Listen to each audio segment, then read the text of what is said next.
ایک گاؤں کے بارے میں بیان کیا جاتا ہے جہاں پر قدرت کی بے پناہ نعمتیں تھی۔ اللہ پاک نے وہاں کے لوگوں کو مالا مال کیا ہوا تھا۔ ایسی نعمتیں جن نعمتوں کو دیکھ کر انسان اکثر مغرور ہو جایا کرتا ہے، وہاں پر کچھ ہی مسلمان تھے، اور سب سے بڑی اور بری بات یہ تھی کہ وہاں کے تمام لوگ کافر تھے۔ وہ کفار اپنے دولت پر بہت فخر کیا کرتے تھے، کیونکہ ان میں سے ہر ایک انسان بہت ہی دولت مند تھا اور کسی کے پاس پیسوں کی کوئی کمی نہیں تھی۔ وہاں کے سردار کی ایک اکلوتی بیٹی تھی جس کو سردار بے پناہ پیار کرتا تھا۔ اس سردار کی بیٹی بہت ہی زیادہ گھمنڈی اور ظالم تھی۔ وہاں پر غریب لوگ صرف مسلمان تھے۔ تمام کافر ایک دوسرے کی مدد کرتے تھے، لیکن مسلمانوں کی مدد کرنے والا کوئی نہیں تھا۔ سردار کی بیٹی کو کالے جادو میں خوب مہارت حاصل تھی، اور جادو کی وجہ سے وہ وہاں پر رہنے والے غریب لوگوں پر بہت ظلم کیا کرتی تھی۔ تمام مسلمان اس سے بہت زیادہ پریشان تھے۔ وہ لوگوں کو غلام بناتی، مزدور بناتی۔ اگر ان میں سے کوئی اس کی بات کو نہیں مانتا تو ان کو قیدی بنا کر اپنے اشاروں پر نچاتی تھی۔ اس بستی میں اکا دکا مسلمان تھے جن کا کوئی بھی حال نہیں پوچھتا تھا۔ کوئی ان مسلمانوں کو بچانے والا بھی نہیں تھا۔ جب اس سردار کی بیٹی کا ظلم بے حد زیادہ بڑھ گیا تو مسلمانوں میں سے ایک بوڑھے شخص نے اللہ تعالیٰ سے گڑ گڑا کر دعائیں کی، یا اللہ، جو ہماری چند نسلیں یہاں پر بچی ہے ان نسلوں کو تو بچا لے۔ اس سردار کی بیٹی نے ہمارا جینا دشوار کر دیا ہے۔ یہاں کوئی بھی انسان ہمارا حال نہیں پوچھتا، نہ ہمارے پاس دولت ہے نہ ہی جسمانی طاقت ہے۔ یا اللہ، ہمارے لیے کوئی ایسا بندہ بھیج دے جو نہ صرف طاقتور ہو بلکہ اس جادوگرنی کو یعنی سردار کی بیٹی کو ہرا بھی سکے۔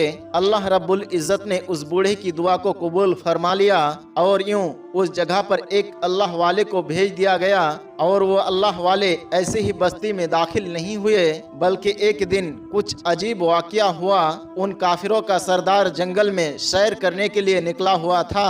بڑی شان سے وہ چلتا ہوا سفر کر رہا تھا۔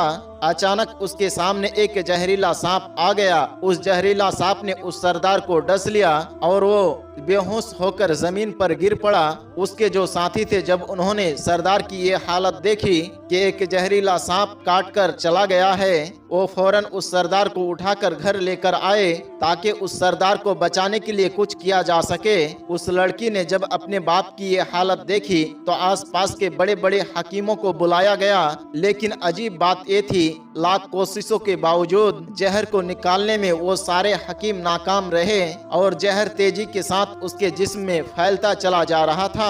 لیکن اسی وقت وہاں پر ایک درویش کی آمد ہوئی۔ ایک اللہ والے وہاں پر آ گئے۔ انہیں تو اللہ پاک نے اسی مقصد کے ساتھ وہاں پر بھیجا تھا۔ اس اللہ کے ولی نے سردار کے گھر کے پاس پہنچ کر دروازے کو کھٹکھٹایا۔ نوکروں نے پوچھا، تم کون ہو؟ تمہیں کس سے ملنا ہے؟ اس اللہ والے نے کہا، کیا یہاں کے سردار کو سانپ نے ڈس لیا ہے؟ نوکر کہنے لگے، تمہیں کیسے پتا کہ انہیں سانپ نے کاٹا ہے؟ تم تو ہمیں یہاں پر اجنبی معلوم دیتے ہو، ہم نے تمہیں آج تک یہاں پر کبھی بھی نہیں دیکھا۔ اس نے کہا، میں مسافر ہوں اور مجھے خبر ملی ہے کہ یہاں کے سردار کو ایک زہریلے سانپ نے ڈس لیا ہے اور کوئی بھی ان کا علاج نہیں کر پا رہا ہے۔ نوکروں نے کہا، تم کون ہو؟ اللہ والے نے کہا، میں ایک حکیم ہوں اور میں ان کا علاج کرنے کی غرض سے یہاں پر آیا ہوں۔ اس نوکر نے اللہ والے کی یہ حالت کو دیکھ کر ہنسنے لگے، کیونکہ آپ نے پھٹے پرانے کپڑے پہنے ہوئے تھے اور دیکھنے سے بہت ہی غریب معلوم دیتے تھے۔ وہ نوکر کہنے لگے، تم اتنے بڑے سردار کا علاج کرو گے؟ ارے یہاں پر بڑے بڑے حکیموں کو بلائے گئے، ہمارے سردار کے پاس پیسوں کی کوئی کمی نہیں ہے، اور تم جیسے غریب سے وہ بھلا اپنا علاج کیوں کروائیں گے؟ درویش نے کہا، اگر تم چاہتے ہو کہ تمہارے سردار کی جان بچ جائے تو پھر مجھے اندر آنے دو۔ وہ غلام کہنے لگے، ٹھیک ہے، ہم اندر سے اجازت لے کر آتے ہیں۔ نوکر اندر گئے اور سردار کی بیٹی سے کہا، باہر ایک غریب آئے ہیں، حلیے سے فقیر معلوم دیتا ہے لیکن کہتا ہے کہ میں سردار کا علاج کر دوں گا، اور زہر